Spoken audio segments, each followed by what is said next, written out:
राहाता तालुक्यातील कोल्हार भगवतीपूर परिसरातून समोर आलेल्या दुर्दैवी घटनेचा अखेर दुःखद शेवट झाला आहे.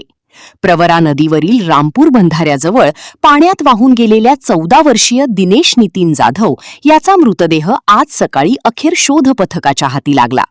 या घटनेमुळे संपूर्ण परिसरात शोककळा पसरली असून कुटुंबियांवर दुःखाचा डोंगर कोसळला आहे. मिळालेल्या माहितीनुसार दिनेश हा काल आपल्या कुटुंबासोबत कपडे धुण्यासाठी नदीकाठी आला होता. दुपारी 4 वाजेच्या सुमारास तो नदीत अंघोळ करत असताना अचानक त्याचा पाय घसरला आणि पाण्याचा अंदाज न आल्याने तो प्रवाहात वाहून गेला. घटनेची माहिती मिळताच स्थानिक नागरिकांनी तात्काळ मदतीसाठी धाव घेतली. त्यानंतर राहाता आणि शिर्डी येथील आपत्कालीन पथकाने घटनास्थळी पोहोचत युद्धपातळीवर शोध मोहीम सुरू केली. मात्र काल सायंकाळपर्यंत अथक प्रयत्न करूनही दिनेशचा कोणताही ठावठिकाणा लागला नव्हता.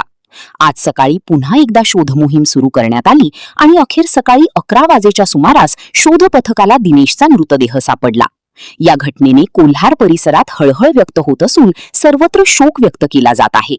याविषयी स्वराज्य समाचार न्यूज 24 वाहिनीने घेतलेला हा विशेष आढावा.